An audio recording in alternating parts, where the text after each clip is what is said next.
Bom dia, pessoal. Tudo bem? Como é que vocês estão? Bom, hoje eu vou tentar aí, né, cumprir com o meu combinado dos meus 10 a 15 minutos, combinado? O nosso acordo aí inicial, não quero ultrapassar esse tempo, tá? Para que vocês consigam aí ter um tempo de oração, né? Consigo refletir diante do que vocês estão lendo, realmente para apenas eu ser uma facilitadora nesse processo do jejum, da leitura bíblica e da oração, combinado? Bom, então, ontem nós iniciamos o capítulo 3 e nós lemos Daniel de 1 a 18. Hoje nós vamos, né, observar, ler e refletir o momento assim muito importante, que é o momento que eles são jogados na fornalha. Então, vamos. Hoje, gente, ontem eu percebi que eu fiquei gaguejando demais na leitura bíblica. Então, eu preferi pegar a NVI, até para ser uma leitura aqui, para facilitar a leitura para mim e também não ficar uma leitura tão ruim para vocês, combinado? Vamos lá? Então, hoje nós vamos finalizar o capítulo 3, tá? Que tá escrito o que lá no capítulo, né? A partir do 19, Daniel 3, do 19 até o 30. Vamos acompanhar aqui a leitura comigo? Bora? Nabucodonosor ficou tão furioso com Cedraque, Mesaque e Abednego que o seu semblante mudou. Deu ordens para que a fornalha fosse aquecida 7 vezes mais do que de costume. E ordenou que alguns dos soldados mais fortes do seu exército amarrassem Sadraque, Mesaque e Abednego e os atirassem na fornalha em chamas. E os 3 homens, vestidos com seus mantos, calções, turbantes e outras roupas, foram amarrados e atirados na fornalha extraordinariamente quente. A ordem do rei era tão urgente e a fornalha estava tão quente que as chamas mataram os soldados que levaram Sadraque, Mesaque e Abednego, os quais caíram amarrados dentro da fornalha em chamas. Mas logo depois o rei Nabucodonosor, alarmado, levantou-se e perguntou aos seus conselheiros: Não foram 3 homens amarrados que nós atiramos no fogo? Eles responderam: Sim, ó rei. E o rei exclamou: Olhem, estou vendo 4 homens desamarrados, ilesos, andando pelo fogo, e o quarto se parece com o filho dos deuses. Então Nabucodonosor aproximou-se da entrada na fornalha em chamas e gritou: Sadraque, Mesaque, Abednego, servos do Deus Altíssimo, saiam, venham aqui. Sadraque, Mesaque e Abednego saíram do fogo. Os sátrapas, os prefeitos, os governadores, os conselheiros do rei se ajuntaram em torno deles e comprovaram que o fogo não tinha ferido o corpo deles. Nem um só fio de cabelo tinha sido chamuscado, os seus mantos não estavam queimados e nem havia cheiro de fogo neles. Disse então Nabucodonosor: Louvado seja o Deus de Sadraque, Mesaque e Abednego, que enviou seu anjo e livrou seus servos. Eles confiaram nele, desafiaram a ordem do rei, preferindo abrir mão das suas vidas a que prestar culto a adorar outros deuses, que não fosse o seu próprio Deus. 29. Por isso eu decreto que todo homem de qualquer povo, nação e língua que disser alguma coisa contra o Deus de Sadraque, Mesaque e Abednego seja despedaçado e sua casa seja transformada em montes de entulho, pois nenhum outro Deus é capaz de livrar ninguém dessa maneira. Então o rei promoveu Sadraque, Mesaque e Abednego às melhores posições da província da Babilônia. Vamos lá, pessoal. A gente tem coisas importantes que a gente pode, né, retirar desse texto. E uma das coisas que me chama a atenção, primeiro, a maldade humana ela é tão grande, né, que ele aumenta a fornalha 7 vezes mais.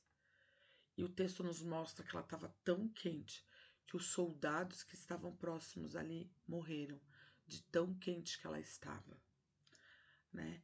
E ali ele pode ver o 4º homem. Então, assim, parece, né, em algumas algumas pessoas falam que era o próprio Cristo. O que a gente pode confirmar é que realmente há ali, né, um ser celestial, né, que pode ser até mesmo o próprio Cristo, mas isso é comprovado aí, né, que de fato existiu esse quarto homem e eles saíram ilesos. E assim, o que eu acho mais interessante, a gente pega aqui no versículo 28, que eles confiaram nele, desafiaram a ordem do rei, preferindo abrir mão de suas vidas a prestar culto e adorar a Deus que não fosse o seu próprio Deus. E, gente, lembrando, né, o restante desse capítulo, a parte que vem antes, eles fizeram isso, gente, sem ter certeza, sem ter a certeza terrena de que eles seriam libertos, né? Eles falaram que se fosse a vontade de Deus. Então a gente percebe que eles abriram mão de fato, aqui como o versículo 28 nos diz, de prestar culto e adorar a outro Deus que não fosse o seu próprio Deus. Então assim, né, o quanto nós vemos, né, que Deus é um Deus conosco, né, o quanto que a gente vê que Deus é um Deus que está conosco nas provas, nos vales, nas dores, nas angústias, né? E é tão interessante que a gente pode ver aqui que nesse momento, né, não há fornalha ardente, gente, que possa destruir, né, o povo de Deus. O que eu estou querendo dizer? Referente à nossa fidelidade ao Senhor, né, de uma forma simbólica, essa questão da fornalha ardente, né? O quarto homem sempre vem ao nosso encontro. Olha que interessante. E aqui nessa palavra, nessa Bíblia agora aqui que eu vou ler, é interessante que ela cita algumas passagens bíblicas, outras passagens bíblicas que o Senhor mostra, né, que muitos homens de Deus já estiveram na fornalha. Abraão em Moriá, Jacó no Val de Jaboque, José na prisão, Davi na caverna, Daniel na cova dos leões, isso a gente vai ver um pouquinho mais para frente, Pedro no cárcere, João na ilha de Patmos. Todos experimentaram da presença consoladora e libertadora do quarto homem. Ele sempre vem ao nosso encontro quando nossos recursos acabam. Ele caminha conosco no meio do fogo, da dor, da doença, do abandono, da solidão, do luto e da morte. Quando nós honramos ao Senhor, Ele vem ao nosso encontro, né? Quando nós somos fiéis a Ele, né? O nome dele é exaltado.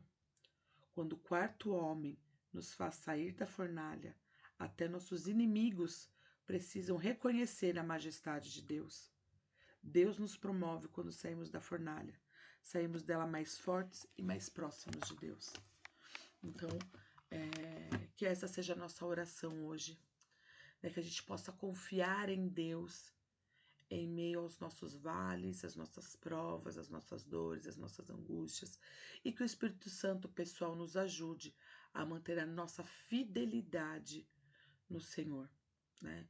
Então, que isso de fato possa estar no nosso coração e que a gente também vigie, né? A gente continue vigiando. Igual lembra, 15 anos atrás, quando ele interpretou o sonho, ele também tomou uma atitude de reconhecer o Deus de Daniel. Agora ele estava aqui no 29 e no 30, reconhecendo o Deus de Sadraque, Mesaque e Abednego. Porém, gente, às vezes esse tipo de atitude a gente precisa ter discernimento do espírito, né? Que é aqui o quê? A mudança do coração da pessoa.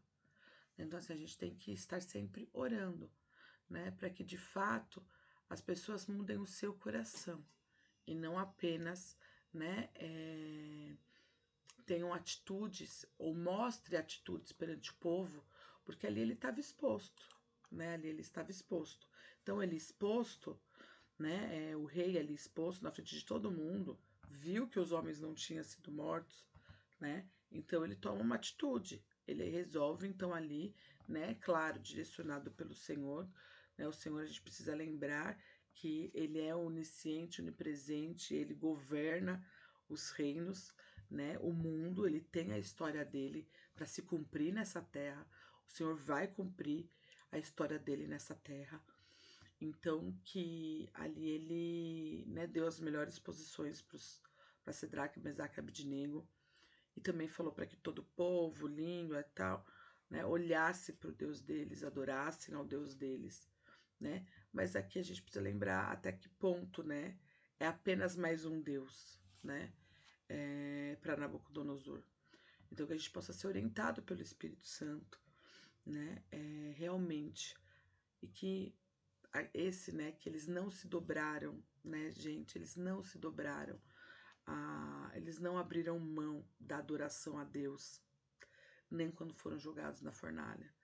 Então que a gente tenha essa fé, que a gente possa, que nós, não só essa fé, mas que nós possamos ser fiel ao Senhor, que nós possamos manter a nossa fidelidade ao Senhor em meio às nossas relações, em meio às nossas pressões do mundo, que a gente de fato, a gente já fez essa oração, né, no começo, mas que a gente continue tendo um coração fiel ao Senhor.